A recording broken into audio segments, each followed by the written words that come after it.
War ಮಾಡ್ತಾ ಇರತಕ್ಕಂಥದ್ದು ಅಮೆರಿಕದವ್ರು ನನ್ನ ಪ್ರಕಾರ ಖಮೇನಿ ಮೇಲೆ ಮಾಡಿರ್ತಕ್ಕಂಥ ವಾರ್ ಇದೆಯಲ್ಲ, ಇರಾನ್ ಮೇಲೆ ಮಾಡಿರ್ತಕ್ಕಂಥ ವಾರ್ ಅನಗತ್ಯವಾದದ್ದು. ಏನಾದ್ರು ಇದ್ದರೆ ಈಗ ಒಂದು ಕಡೆ ಶಾಂತಿ ಮಂತ್ರ ಹೇಳ್ತಾರೆ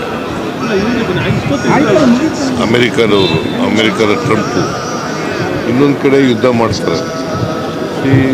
ಇದು ಸದ್ವಿರುದ್ಧವಾದಂಥ ನಿಲುವು. ಇದನ್ನು ನಾನು ತೀವ್ರವಾಗಿ ಖಂಡಿಸ್ತೇನೆ. ಖಮೇನಿ ಅವರು ಹತ್ಯೆಯಾಗಿದ್ದಾರೆ ಅಂಥೇಳಿ ಟಿ ವಿನಲ್ಲೆಲ್ಲ ಬರ್ತಾ ಇದೆ. ಇದು ಖಂಡನೀಯವಾದಂಥ ಇದು. ಮತ್ತು ಅವರ ಆತ್ಮಕ್ಕೆ ಚಿರಶಾಂತಿ ದೊರಕಲಿ ಅಂತೇಳಿ. ನೀನು ಕೇಳಿಸ್ತಾ ಇಲ್ವಾ?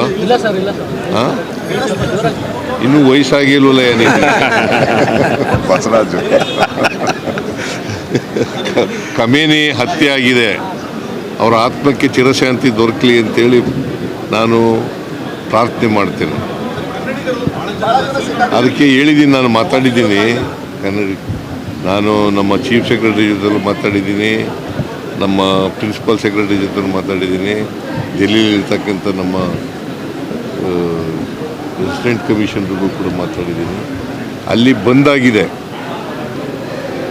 ದುಬೈನಲ್ಲಿ ಬಂದಾಗಿದೆ ಏರ್ಪೋರ್ಟು. ಅದು ತೆರವು ಮಾಡಿದ ತಕ್ಷಣ ಅವ್ರನ್ನ ಕರ್ಕೊಬರೋಕ್ಕೆ, ಸೇಫಾಗಿ ಕರ್ಕೊಬರಲಿಕ್ಕೆ ಪ್ರಯತ್ನ ಮಾಡ್ತೀನಿ. ಹಾಂ, ಹೌದೌದು. ಭೋಜೇಗೌಡರು ಕೂಡ ಅಲ್ಲೇ ಇದ್ದರು, ಅವ್ರ ಜೊತೆ ಮಾತಾಡಿದೆ ನಾನು. ಭೋಜೇಗೌಡರ ಜೊತೆ ಮಾತಾಡಿದೆ, ಆರಾಮಾಗಿದ್ದಾರಂತೆ, ಹೋಟೆಲ್ನಲ್ಲಿದ್ದಾರಂತೆ.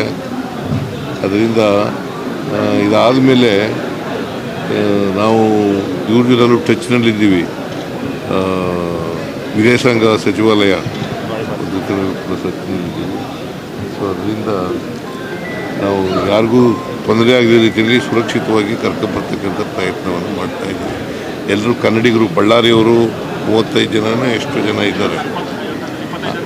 ಹಾಂ, ಅದೇ 52 ಅಂದರೆ ಬೇರೆ ರಾಜ್ಯದವರು ಇದ್ದಾರೆ.